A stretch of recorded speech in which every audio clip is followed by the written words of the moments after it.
So I am making mixed greens pretty close to the old-fashioned way. I'm not using pork, I'm using smoked turkey. I'm gonna use smoked turkey wing and neck. The neck meat is a little bit more fatty, so it has a slightly different flavor. So I'll have a combination of those in the greens. This is a turnip green, okay? So it's a lot thinner. The collard is definitely the tougher one. This is kale. This is your standard kale. And then this is another variety of kale, which I really like. It's a bit tougher, but the color is beautiful and the flavor is actually delicious. If you don't see collards in your store or kale, you can kind of just mix it up and use really any kind of greens you want. You can use dandelion, which I don't have. You can use Swiss chard. You can kind of go crazy with it. Today I'm going to be doing the carnivore version of the greens, and Donnetta here is going to be doing more of a vegetarian version. I always include onion in mine. Everyone has a different preference. I am all about the sweet onions.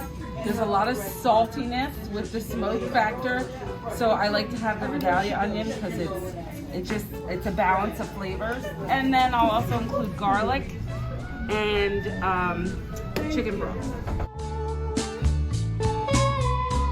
Cooked this meal for me years and years and years ago, and what she would always do, she would pair it with salmon.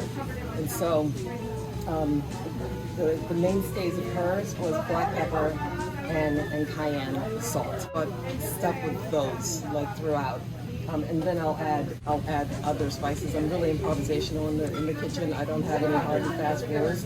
I just sort of make it up as I go along each time. And that's what I would encourage people to do. You know, take these family recipes that they love and update and modernize them, and don't be afraid. Just, you know, have fun in the kitchen, and your guests will really enjoy what you prepare for them because it's coming from your heart. And I think that's the most important thing. When you're preparing your greens, first you have to soak them, because they tend to be sandy. There can be little bugs in the creases, especially if you're getting them quite fresh. So after you soak them, you have to remove the spines, because this part would take a really long time to cook down. Everybody has a different technique. Sometimes you can just tear them, but I like to follow the line with my knife, and I'll just run down both sides like that, and I just pull it, and that removes the hardest part. And then I can chop this. Same concept for this. Actually, with the kale, it's a little easier to just rip it because it tears a lot easier because it has a much thicker spine. So you definitely want to remove that. That's a rookie mistake. Don't leave that in there. Put probably about 5 tablespoons of olive oil. I'm going to add my onions and my garlic. And then at the last minute, I'm going to add red onions, peppers, radish. Going to put them aside, and then I'm going to leave some garlic in the oil so that it seasons the oil for the greens, which are almost happening here. All right, so they're steaming. Get them nice and tender because I'm not boiling them as you know it's traditionally done. Then I'm going to saute the greens, and I'm going to add the other sauteed vegetables in on top of them.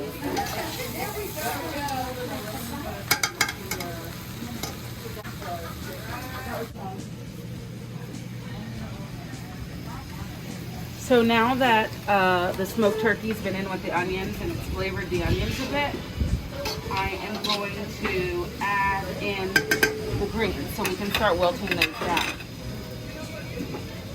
And I usually just, I add them in until we get to the rim of the pot. As they cook down, I just add more.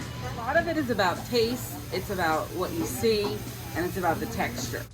And that's actually going to depend, like, if the greens are in the ground longer, they're tougher and it takes longer to wilt.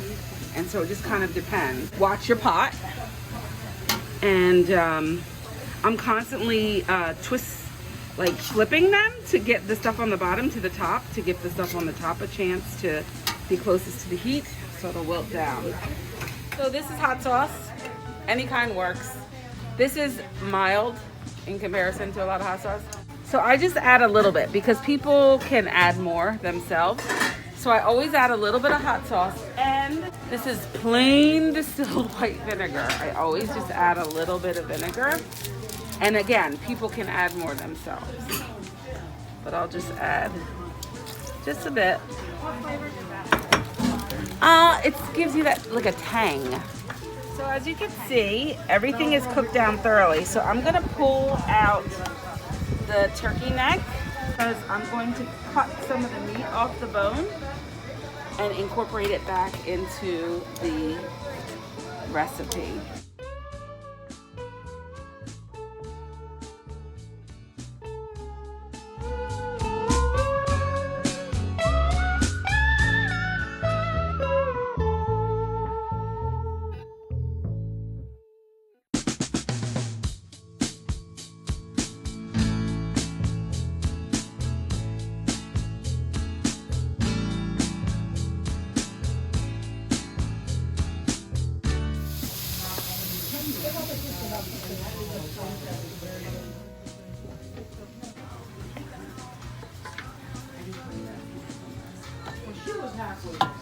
That is it.